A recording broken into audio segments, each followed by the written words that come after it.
So a few words, a bit of background on the event. For those of you that don't know about me or my business, my name is Barry Cranford. I'm the founder of the LJC, the London Java community, and also run RecWorks, which is a tech recruitment company. So here at RecWorks, we are not just about recruitment, not just about getting people their next job, but we're out there trying to be a force for good in the tech industry, helping people to find their passion and really fall in love with what they do, and then try and give them the tools to go all in on it. So a bit of a taste of what we do. We organise almost 15 other, or 15 in total, tech user groups, including the London Java community. We've got over 10,000 people split across the various groups. Yesterday, we made our 3,000th mentor introduction through Meet and Mentor, which is phenomenal. And we've run almost 1,000 learning-focused events like this. It's all done for free. It's all part of our commitment back to the community. So we essentially get people jobs, and then we take a bit of that revenue and drive that back into the tech community with initiatives like this. So this year we've been experimenting with a concept called ladder groups.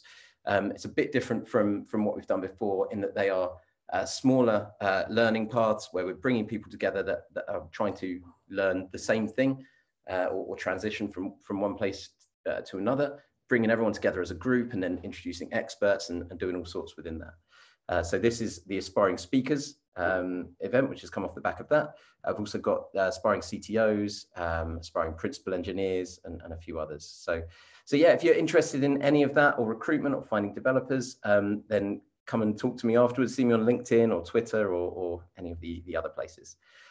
So today we have a few speakers. So we're going to go first with Tan. And Tan is going to be speaking on security questions and two-factor 2FA. Tan is a digital safety advocate and speaker with a bachelor's in forensic science and a master's in criminal investigation. Tan. Thank you for the introduction, Barry. Thank you for having me. As Barry mentioned, I'm Tan. I'm a digital safety advocate, and I do things like this. I go to conferences, I go to speaking sessions where I talk about things that I think people should know. People should have a minimum level of digital literacy where they should understand how to prevent frauds and phishing scams from happening. Just to be sure, before I start, can everybody see my screen? Yeah. Awesome. So before we begin, like I said, this is me. I'm a digital safety advocate and speaker, and this is what I do. You can find me on social media at Sattiraju. So today we'll be talking about security questions and 2FA, right? And when I was doing research on this topic to get information, I found an interesting quote that I thought was worth sharing. So Richard Clarke is a security expert, and he said that if you spend more on your coffee than your IT security, you deserve to get hacked. This is more focused on companies and businesses, less about individuals. But a fun fact is that an average UK citizen spends more than 300 quid on coffee in a year. So if you spend less than that on your security, according to Richard Clarke, you deserve to get hacked. At least that's what he said. Something more, but I just paraphrased it because I thought it sounded funny in a way. So before we get into the details of security questions and two-factor authentication, when this event was published, I received a question asking, isn't security questions a two-factor authentication, right? Because there are two steps involved in it. So first, I wanted to start with the types of authentication involved, that is 2SA and 2FA, and what's the difference between them. So 2SA stands for two-step authentication, whereas 2FA stands for two-factor authentication. So all two-factor authentications are two-step authentications, but not all two-step authentications are two-factor authentications. To understand that, we will be discussing what factors of authentication or factors of security are. So when we talk about factors of security or factors of authentication, We can divide them in two categories, in two ways, which is on one side, we can say there are tangible, intangible, and biometric ways of authentication. So for tangible, we can say USB keys, smart cards, uh, and on intangible side, the passwords you enter, your security question answers, the OTPs you receive on your phone. On biometric side, everything you are, which can be used to identify you, from your fingerprints to your face scan, your iris scan, everything. Another way to look at it is known and unknown.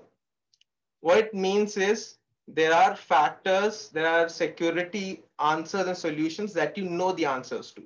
For example, you know your password, you know the answer to your security question.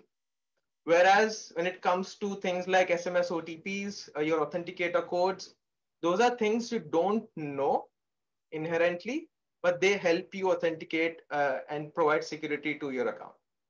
So those are factors of authentication. So when you say two-step authentication, it could be that there are two steps of the same factor involved. For example, you have a password and then you have a security question backing it up. So that is two-step monofactor security. Whereas when you say two-factor or multi-factor authentication, it involves more than one factor when you're authenticating the account. So to talk about security questions, essentially, security questions are like a password to your password in a way. So the reason I say that is because you know the answer to the both, you could forget the answer to both, and people have been using password managers to remember answers to these, right? So we'll talk about both the things, security questions and two-factor authentications, in three distinct questions. One is what is it? What is the problem with it? And how can you solve that problem, right? So the first thing is what is it? Security questions are the questions that platforms ask you, which are supposedly your personal information included in them, which have your personal information included in them, supposedly, because in this day and age, the problem with it is that there is abundance of information, there is abundance of data on the internet, on social media, where people share things. And even in a conversation, it is easy to get the answer out of you, right? Because these questions are like maiden name of your mother, or the first school you went to, the name of your first pet, things like that, which you either have shared on your social media or people around you know the answer to. The thing is that even if you are careful with the answer to it, people around you might give it away, right? So that is a problem with it. Now, ways to solve it is, the first is, a simple way to do it is to lie. Make up gibberish when you answer these questions.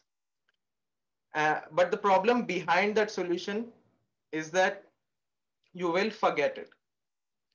If you could remember difficult answers, you would make up a difficult password in the first place, right? Now, when you forget the password to your password as well, it just creates another problem for you. The second thing you can do is, instead of going for a two-step authentication, go for a two-factor authentication, which involves an element of a different factor in it. Either it be a physical key, uh, a SMS OTP, an authenticator app, so things like that. So when it comes to two-factor authentication or multi-factor authentication, in case your platform allows you to have more than two, it is essentially using the unknown to protect yourself, right? So what is two-factor authentication? Like we mentioned earlier, there are multiple factors. What we can do is we can pick each one of it and we can go through how it helps you solve the problem that security questions can't help you solve, right? The first thing I mentioned was it is based on the unknown. So when you don't know the answer to the question, for example, you don't know what OTP you're going to get, You don't know what code your Authenticator app is going to generate after the next 30 seconds or 60 seconds based on the setting of the app, right? So when you don't know the answer to it, you're not likely to give it away, right? Now, when we talk about what the problem with it is, it depends on what kind of factor you're dealing with. The first thing that I want to mention is biometrics. Since we think biometrics are a solid security measure, which can be used to protect our accounts and our devices, the trouble with it is, with improving technology, it has become easier to steal and manipulate biometric data.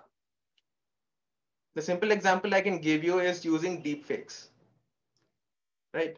It is not essentially stealing your face ID, but it is getting closer to that level of technology advancement where your biometric data can be stolen. And the trouble with it is that once your biometric data is stolen, you can't change it. For example, you can change your password, you can change your mobile number, you can change the app you're using or the key it uses to generate that code. But with your biometric data, you can't change your fingerprint, you can't change your iris structure. You can change your facial structure, but with a lot of money, right? So that is a problem with biometric things.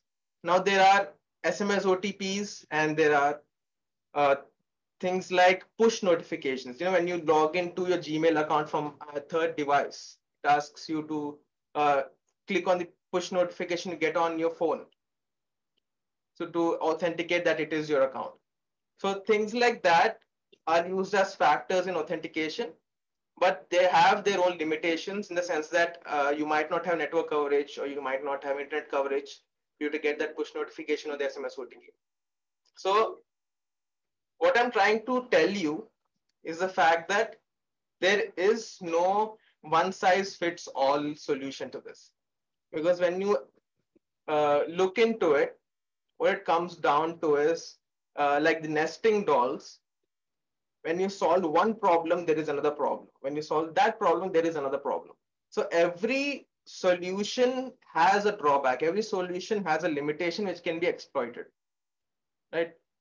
So what it comes down to is the fact that how can you make sure that it is right for your need? For example, if I'm using my computer for my uni work, I don't essentially need a physical flash drive key or a smart card to access my laptop or computer because that would be overkill, right? But someone on the other hand working in the IT department or in the IT industry, a cybersecurity expert, they would need that level of sophistication. On the other hand, using SMS authentication, one-time passwords is convenient, and that is the minimum thing that everyone should be doing. If you can't be bothered having an Authenticator app or you can't be bothered buying a flash drive, the minimum everyone should be doing is having a two-factor authentication setup where you get an OTP whenever your account is being accessed, right? Because a data a data survey from 2019 shows that 70% of IT professionals, not general people, IT professionals don't use two-factor authentication, right? So this is what happens. Companies become complacent, employees become complacent, and one of the weakest points that get exploited are the new employees because they get excited about joining the company and they start oversharing things. So that is one of the weak points about it. So the reason I'm talking about people and then IT professional is because when you see your need of your work or security, depending on your need, you can go with different kinds of things. So there is security, balance, and convenience. Right? These are three factors we'll be considering. So when it comes to this, for security purposes, if you want airtight security, which is not foolproof, by the way, airtight security, you can go with uh, flash drives, smart cards, basically U2F keys, universal two-factor authentication keys, which can be carried with you in your pocket wherever you go. Now, the only limitation with this is pickpocketers. So then it might get compromised, right? Now, on the convenience side, there is SMS OTPs, which you can use. But the problem with it is, now I want to talk about one problem that I haven't seen many people discuss with SMS OTPs, is that when you give your number to a service or a website, you might have seen that a lot of websites and companies have been experiencing data breaches recently. So in that data breach, your email address, your phone numbers, your credit card information might get leaked. So it comes down to is, do you trust that website? Do you trust that service to have your phone number? So when you consider those things, the middle ground you can go with is using authenticator apps. The mostly used ones in the commercial space, in the general public's eyes, are two. That is, one is Microsoft Authenticator, and one is Google Authenticator. So with this, it doesn't matter if you don't have network coverage, if it doesn't matter if you have internet coverage, because the website has a key, the app has a key. The website knows that with this key, at this point of time, this code would be generated, and it just tallies it with that code it has instead of verifying it with the app, right? So this makes it easier. And the second thing is that the choice you have in front of you is whether you would trust Microsoft or Google over a third-party company. And in that case, it is easier to trust a company that you know and you have used for a while, instead of a startup based out of, I don't know, Mumbai or something, right? Because I'm not saying that they don't put measures to protect themselves, but as a startup, their budget is limited and they have less measures comparatively. So that's what it comes down to.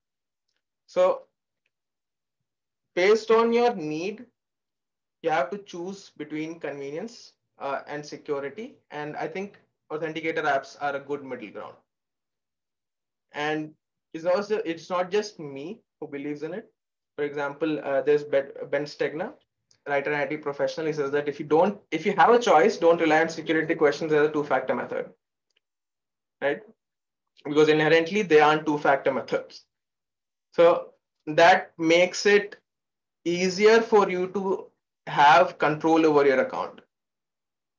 And the reason you need to have control over your accounts is not only because your information might be compromised or your account, your computer might be compromised.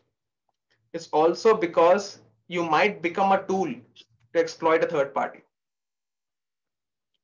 right? Because one excuse I've heard a lot is that, you know, why would someone hack me? I'm a uni student who's in debt.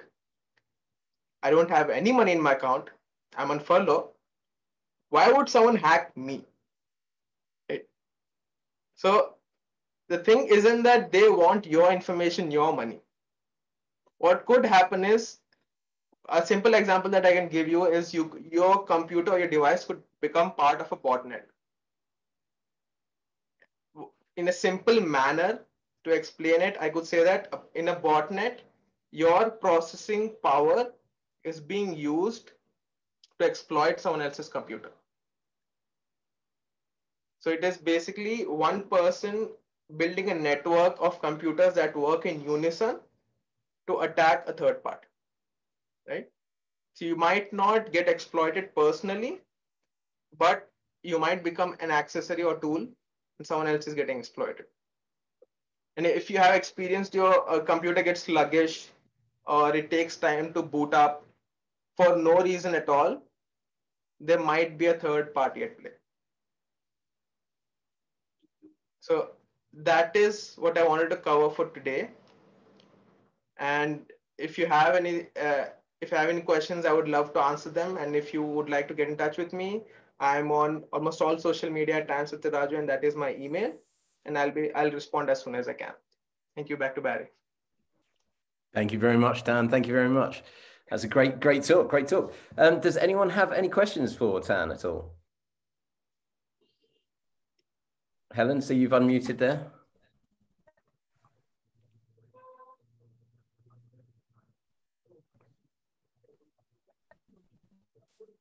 Oh, Helen, I don't know. I can't hear you.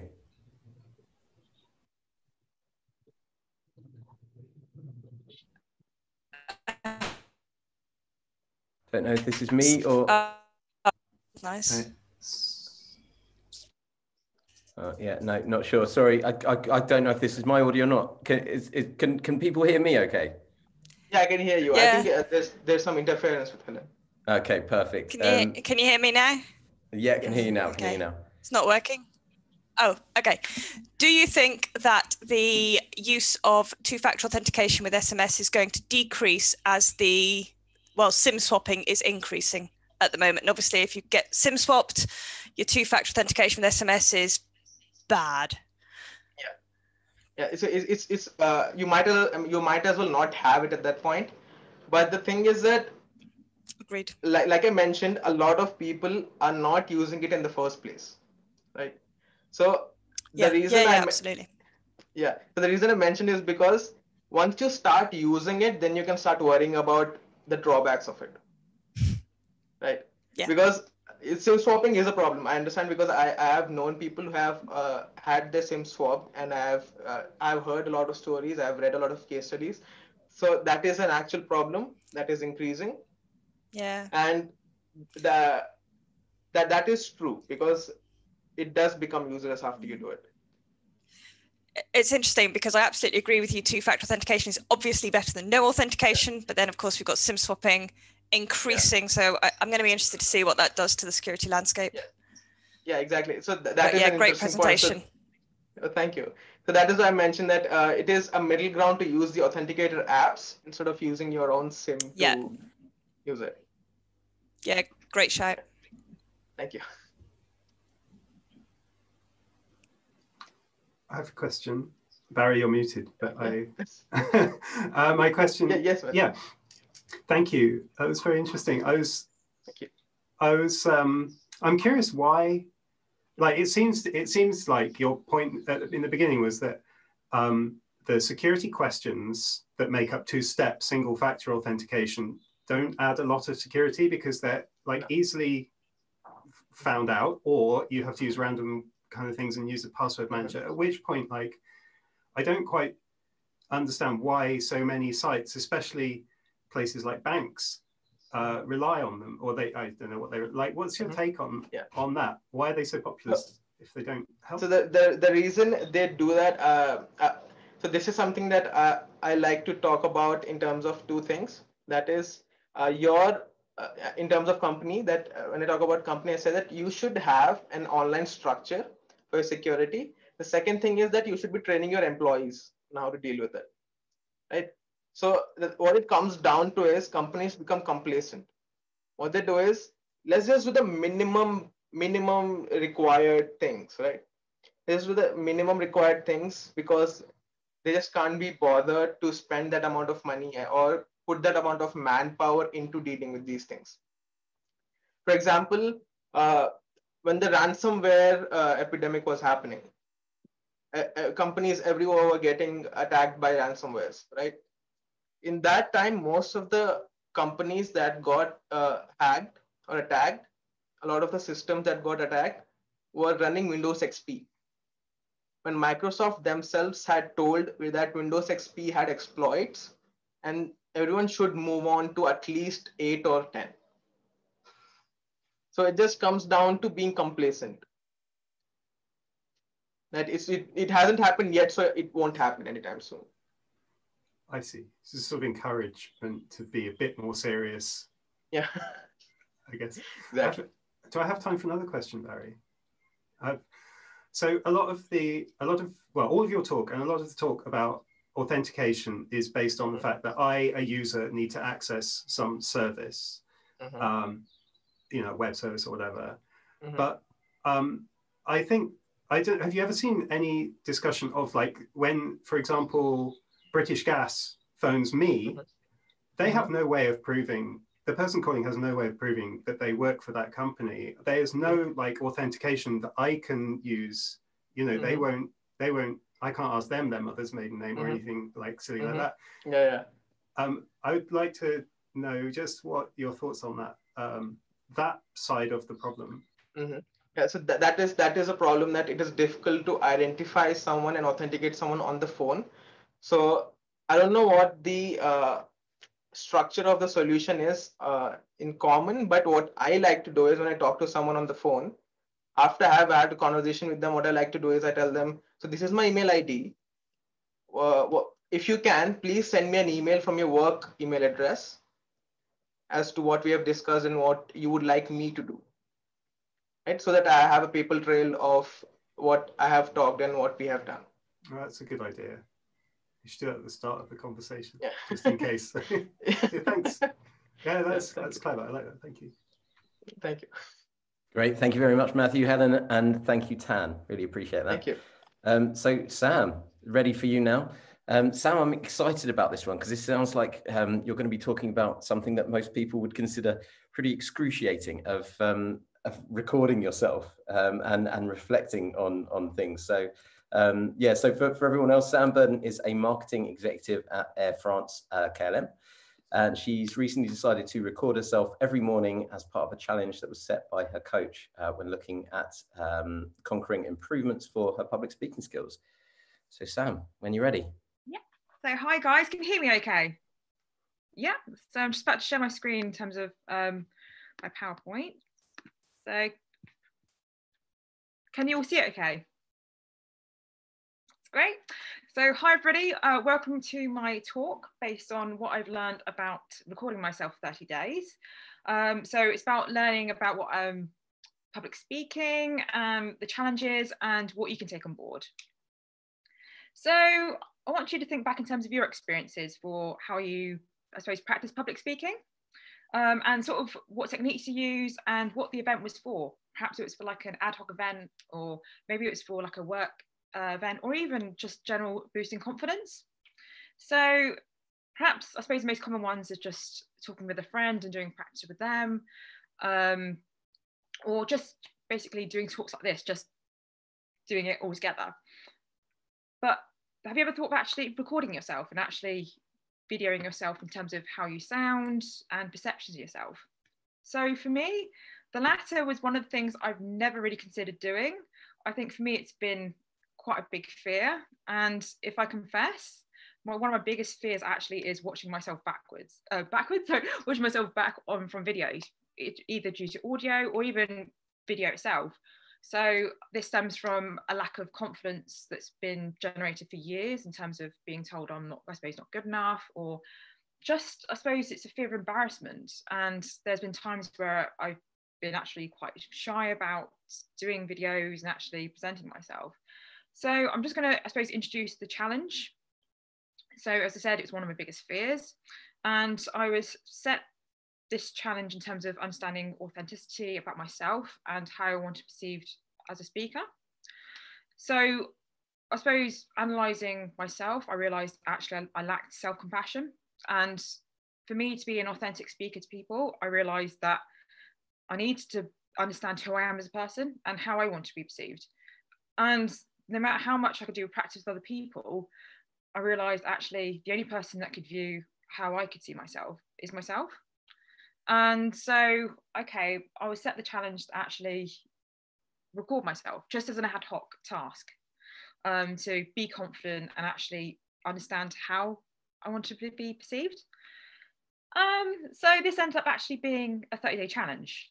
It wasn't supposed to be, it was supposed to be, again, ad hoc, but for me, I thought I needed longevity within this task. I needed to make sure that what I was doing for the improvements wasn't just about seeing myself on camera, it was actually accepting who I am as a person and how I wanted to be perceived. So I did a bit of research in terms of what kind of tasks that be done, if anybody else has actually done it themselves, in terms of recording themselves, playing back, and then giving feedback and just accepting who they are. So I came across an article in Medium.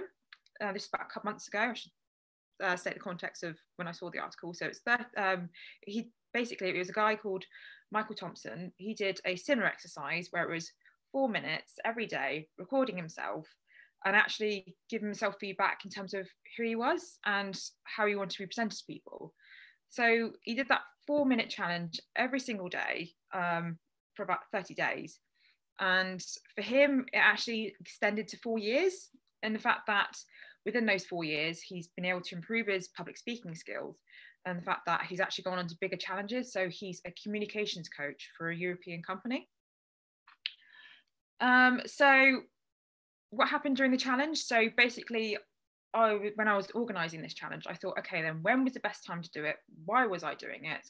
How I was going to do it? And what was going to do it?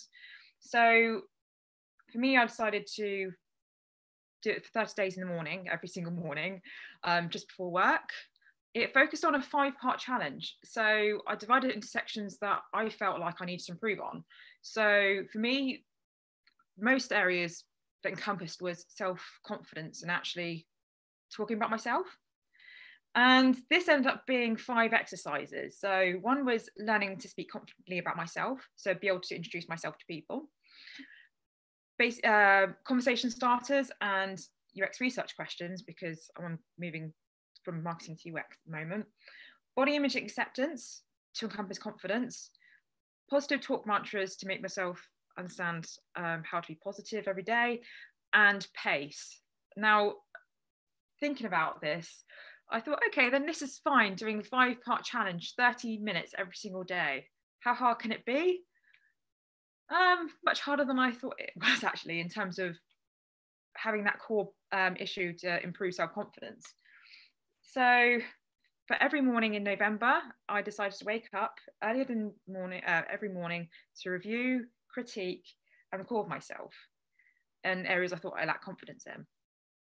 So the first week, if I'll be honest, was an absolute nightmare. And it was quite noticeable in terms of how I was speaking on camera. I think for me, reflecting back on it, I think I should have accepted the fact that my first, I suppose, stepping stone towards doing the recordings was actually accepting myself on camera rather than the challenge itself. And for the first week, I was critiquing every single thing. And I kind of wanted to understand how I was portrayed. And actually, I was more negative than positive. I was stumbling across my words and I was quite robotic. And for me, I think the way I was criticizing myself, it was just too much. And it kind of, I should have been more appreciative that I actually did the challenge than actually worried about how I was speaking and doing things wrong. So I took on that. I started to go, no, I can't keep going forward in terms of criticizing myself like this. I need to make sure it's more structured. So during week 2, I decided to basically redesign the challenge to be a bit more manageable. So within the 5 tasks, I broke it down into, there are 2-minute segments rather than a whole 10-minute segment, which was just exhausting. And also I wanted to be more authentic within the speech. For me, if I was acting robotic, I need to make sure that I'm perceived the way I wanted to be perceived rather than being perceived how I think I should be perceived. So by doing that, I kind of could see more gradual improvement in my confidence. I was smiling more. I was being more authentic. I wasn't worried about making mistakes. And I think for me, the most important thing was not getting bored with videos. So I know with challenges I've done before, after even 10 days, it's like, oh my God, it's boring. I want to stop. But actually making sure it's more manageable, it made the task so much better. And I could start seeing the changes after probably day 14. So I was becoming more confident, smiling more, but more importantly, I was seeing myself in a new light. And for me, that's more important than anything. However, I did feel after week 3, a little tired after doing the exercise for 30 minutes every day. I nearly gave up on the challenge because for me, it was, why am I doing this? What was the purpose of doing this challenge? So, and I also thought, who would know? Because I'm not, nobody's accountable to me doing the challenge. So after I thought, okay, I might quit. But I'm pleased to announce I didn't quit in the end. So I kept on going to the challenge, and I finished on Sunday with doing the 30 minutes recordings. And it's the sense of accomplishment in terms of actually feeling like I've done something and actually outweighing the doubt I had previously. And for me, it was more the acceptance that actually I can keep doing this and boost my confidence. And I have got just a 20-second clip of each version of, so this is day 1, day 15 and day 30. So hopefully this is going to work. Can you see the video okay? Is it not working? Still just see the slides. Oh no. Is it working now? Ah. So I think might be better on the video. So practice number 4 is positive talk mantras. So I'm going to keep reading from the script because for me, and I think I've realised this now, I struggle with sentences. I could never be an actor because for me, breaking down sentences is hard. Unless I have small structures that can relate to patterns, I can't remember. So, my voice and my story matter. I will not compare myself to anyone else. I love the person staring back at me in the mirror. I am worth more than my appearance. I am enough and always will be. Okay, so I've got day 30 next, which is the final day of the challenge. So that was... Okay, so exercise number 4 is positive talk mantras. My voice and my story matter. I will not compare myself to anyone else. I love the person staring back at me in the mirror.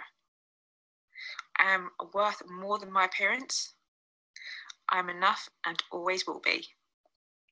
Okay, so that's just a little what I did for the exercises. Because for me, I needed sort of a visual in terms of highlighting how I've improved from day 1 to day 30, sorry. So after completing the exercises, I'm pleased to say I'm actually going to continue with the exercises and do 5 minutes rather than 30 minutes each day, just so I can continue with the improvements. However, there is quite a lot of, I suppose, improvements in terms of if I was to do the challenge again. So I'm going to go through in terms of what I've learned in the good parts and then also the improvements. So the first thing is recording yourself is a great tool to see immediate results. For me, recording myself for 30 days and doing this 30-day challenge has been a blessing in disguise to actually see how I can improve my public speaking skills, but then also improve how I perceive myself. I think that's been the key thing all along in terms of actually how I perceive myself doing public speaking and the way I want to move forward with this. I think it's, to me, it's just been the best way to improve behind closed doors and actually feel confident in yourself. It provided structure as well in terms of how I want to improve next with my public speaking skills. So although I've done 5 challenges altogether, I know now that my self-confidence is probably the key focus is actually understanding again who myself is, but more detailed, and actually providing myself with self-mantras that I am good enough. I think for me, that's, as long as I keep telling myself this, for me, it's kind of give myself a good positive image as well as, and that will sort of give other people that positive image. So I think for me, it gives that longer sense of self and discipline and creates better habits for the long term for public speaking. The next one is, this is definitely what I want to take on next time, or should anybody else decide to do these 30-day recording and speaking challenge, is keep the challenges small and manageable. 30 minutes every single day to critique, watch the videos and then do the videos was exhausting. And for me, it's not a sustainable way. For me, if I did it for 5 to 10 minutes every day, which is really noticeable for changes, I think it would keep going. And actually research says that if you do it after 3 weeks, it becomes more manageable and it slowly becomes habitual for what you want to do. So just do a small change. So for example, if you want to change pace, if you want to change how you question people, or how you answer questions, or even just smiling or just positive positive body language, just something small that can continue to improve, because then that'll lead on to bigger other changes. But the smaller the changes, the more sustainable they are, and also the long-term effect they'll have on you. fourth is don't be too critical. I think for me, I've been so critical with how I've been in terms of how I perceive myself. I should have been more complimentary in terms of, hey, I've actually done the video, I've actually started doing this, and actually compliment yourself. If you do something wrong, don't worry about it, because it's only you that's going to see it. But you have to be confident in knowing that actually you're doing this, and this is a big challenge on its own. I mean, for me, watching myself on video was one of the biggest challenges I've ever done. For me, it's all about accepting who I am and actually being happy to view myself. I think for me, doing public speaking like this is great to get practice, but actually to take next step up has actually been to record myself. And the one thing I forgot during the process was actually to make it measurable. Because although I had, the reason was to boost self-confidence and understand how I'm being viewed on video, but actually I didn't measure why I was doing it and what was against. So I think next time, or if anybody else decides to take this on, is to have something that's more tangible to measure against. So whether it's looking at pace, looking at how your tone, looking at how positive you talk, is there any negative words you're using and how you remove them, but actually, make it something measurable that's easily accountable so you can see the changes throughout. So that is my talk today. So it's been a great challenge for public speaking practice. In fact, it's been one of the best tools I recommend anybody takes on. With the 30-day challenge, I would say it's a bit too much for doing 30 minutes, but doing 5 to 10 minutes has been great. It's been an amazing learning experience to learn about self and perception in terms of how I want to be perceived with public speaking, how I want to, I suppose, improve going down the line, and also looking at sustainable changes with myself. And the learning would be make sure it's small and digestible for improvements to make bigger impact, and make sure it's measurable for the long term. So thank you very much for listening to my talk today, and I'll be happy to answer any questions. That was brilliant, Sam. Really, really interesting. I'm sort of like, I don't know where to start with that. It's because obviously we've done so much with the aspiring speakers. It's just interesting hearing how it was. I feel like I've got loads of questions, but I'm sure others have as well. What was that first week like? I mean, it must be horrific, huh? Oh, it was scary, because I think for me I think the first 2 days were scary enough because it's watching yourself back on video and actually thinking, oh, do I really sound like that? But then as the week gone on, it was more easier to digest. I think for me, it was more the self-criticism that was the worst than actually watching myself on video. Yeah, that sounds familiar. Have you got to a point where you stop seeing it as you, and it's now just a sort of a third person and someone else that's kind of speaking back at you? Yeah, I have actually. It's strange because I feel like when I was watching the videos, the last, I suppose, 5 minutes of myself was just basically talking to myself, and it's like another Sam, another version of me, and it's having that, I suppose, visible conversation with my past self, which is strange, but it's nice because you accept who you are, and actually you see that person, think, actually that person looks cool, I like them.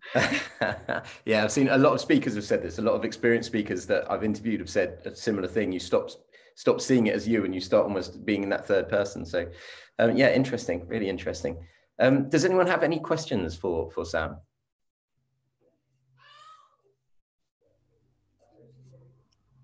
Hello. All right, I'll go then. Go. Yeah, great presentation, Sam. I loved it. I thought you showed a lot of vulnerability, and that's very difficult to do. So huge kudos for that.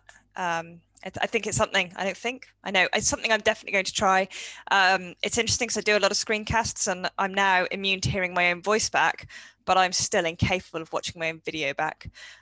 So that's definitely something that I will take on board. And sticking with it for 30 days, that's a huge commitment. 30 minutes, that's epic. I can't even do something for 30 minutes a day that I want to do. So, but yeah, really enjoyable, and I got a lot from it. So thank you. Thank you very much. I'd love to have you back in a couple of months to talk about an update, Sam.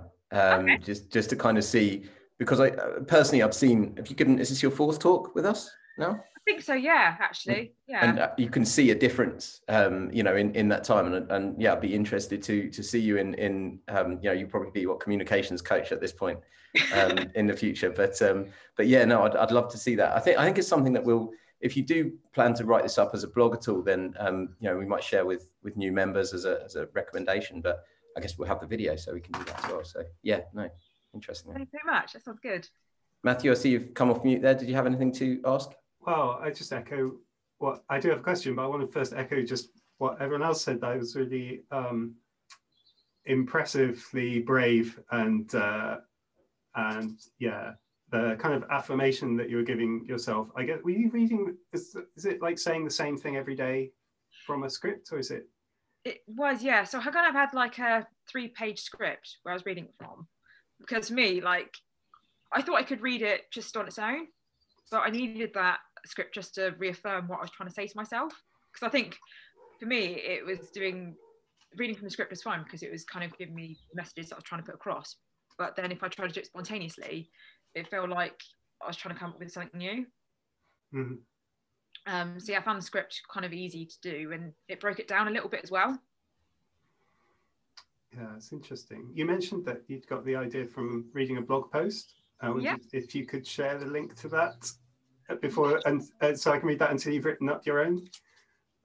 Sure, I can do that for you. Should I share it on the Slack group, or should I send it by email? Slack group, it's cool. Yeah. Okay, I could do that for you. Yeah. Thank you again. Yeah. You're welcome. Brill, thank you very much, Sam. Thank you, Helen and Matthew. Yeah, really interesting talks in completely different directions. So thanks everyone for tuning in as well. And we will see you again soon. Dom, when's our next? We have another event coming up, don't we? Another LJC event. I'm sure I should be organised enough to know this. One tomorrow at lunchtime. Tomorrow lunch. Okay, and that's hang on, I do know what we're talking about. Just give me 2 seconds to remind myself quickly. We've got 2 speakers, slightly longer talks, about 25-30 minutes, and it's going to be on understanding conflict and reinforcement learning to write Java unit tests. Fantastic. So completely different topics again. and the unconference at the weekend, isn't it? The unconference, 12 o'clock Saturday. Tickets are still available. We're going to have a talk by Ben Evans on Java in 2020 and 2021, which I think will be quite interesting. Yeah, very nice. Yeah, get your tickets now. Brilliant. Okay, thank you very much, everyone. We'll see you again tomorrow and maybe at the weekend. Cheers, guys.